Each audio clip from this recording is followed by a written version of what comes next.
अथ श्रीगुरुभ्यो नमः। हरिः ओम्। शुक्लाम्बरधरं विष्णु शशिवर्णं चतुर्भुजं प्रसन्नवदनं ध्यायेत् सर्वविघ्नोपशान्तये। गुरुर्ब्रह्मा गुरुर्विष्णुः गुरुर्देवो महेश्वरः गुरुः साक्षात् परब्रह्म तस्मै श्री गुरवे नमः। सरस्वती नमस्तुभ्यं वरदे कामरूपिणि विद्यारम्भं करिष्यामि सिद्धिर्भवतु मे सदा। पीताम्बरं करविराजितशङ्खचक्रकौमोदकी सरसिजं करुणा समुद्रं राधासहायमतिसुन्दर मन्दहासं वातालयेशमनिशं हृदि भावयामि। ॐ श्री नमो भगवते वासुदेवाय। ॐ श्रीकृष्णाय परब्रह्मणे नमः। अथ श्रीमन्नारायणीयं विंशतितमं दशकम्। ऋषभयोगीश्वरचरितवर्णनम्। प्रियव्रतस्य प्रियपुत्रभूतात् आग्नेयराजा दुदितो हि नाभिः त्वां दृष्टवानिष्टदमिष्टिमध्ये तवैव तुष्ट्यै कृतयज्ञकर्मा अभिष्टुतस्तत्र मुनीश्वरैस्त्वं राज्ञः स्वतुल्यं सुतमर्त्यमानः स्वयं जनिष्येऽहमिति ब्रुवाणः तिरोदधा बर्हिषि विश्वमूर्ते नाभिप्रियायामत मेरुदेव्यां त्वमंशतो भूर्ऋषभाभिधानः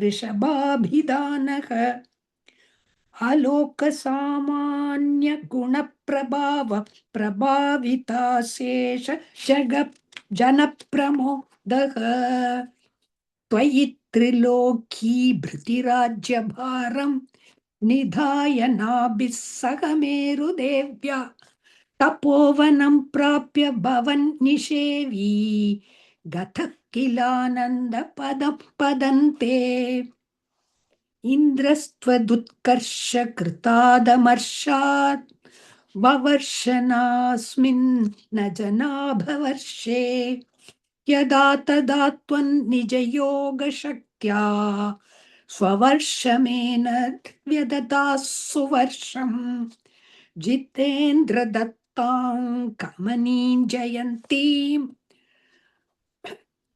हतोद्वहन्नात्मरताशयोऽपि अजीजनस्तत्र शतन्तनूजान् येषां क्षितीशो भरतोऽग्रजन्मा न वा भवन् योगिवरा नवान्ये त्वपालयन् भारतवर्षखण्डान् सैकात्वशीतिस्तव शेषपुत्राः तपोबलाद् भूसुरभूयमीयुः उक्त्वा सुतेभ्योऽथ मुनीन्द्रमध्ये विरक्तिभक्त भक्त्यन्वितमुक्तिमार्गं स्वयं गतः पारमहंस्यवृत्तिम् अधादडोन्मत्तपिशाचचर्यां परात्मभूतोऽपि परोपदेशं कुर्वन् भवान् सर्वनिरस्यमानः विकारहीनो विचचार कृत्स्नां महीमहीनात्मरसाभिलीनः क्षयोव्रतं गोमृगकाकचर्यां चिरञ्चरन्नाप्य परं स्वरूपम् दवाहृताङ्गः कुटकाचले त्वं तापान् ममापाकुरु वातनात् इति श्रीमन्नारायणीये ऋषभयोगीश्वरचरितवर्णनं नाम विंशतितमं दशकं समाप्तम्। नारायणाखिल गुरो भगवन्नमस्ते। नारायणाखिल गुरो भगवन्नमस्ते। अथ एकविंशतितमं दशकम् जम्बुद्वीपादिषु भगवदुपासना प्रकारवर्णनम्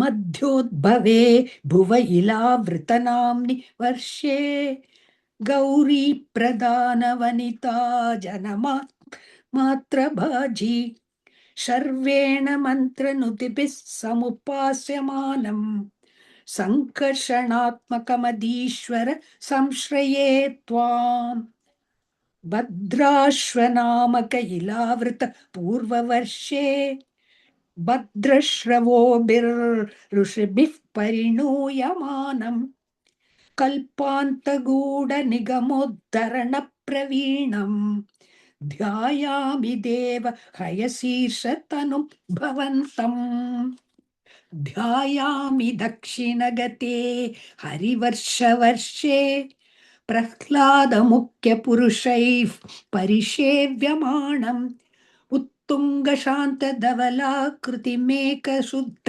ज्ञानप्रदन् नरहरिं भगवन् भवन्तम् वर्षे प्रतीचि ललितात्मनि केतुमाले लीला विशेष ललितस्मित शोभनाङ्गम् लक्ष्म्या प्रजापति सुतैश्च निषेव्यमाणम् तस्याः प्रियाय धृतकाम तनुं भजे त्वाम् रम्ये ह्युदीचि खलु रम्यकनाम्नि वर्षे तद्वर्षनाथमनुवर्य सपर्यमाणम् भक्तैकवत्सलममत्सरहृत्सुभान्तम् मत्स्याकृतिं भुवननाथ भजे भवन्तम् वर्षं हिरण्मय समाह्वय मौत्तराहम् आसीनमद्रिधृतिकर्मठकामटाङ्गम् संसेवते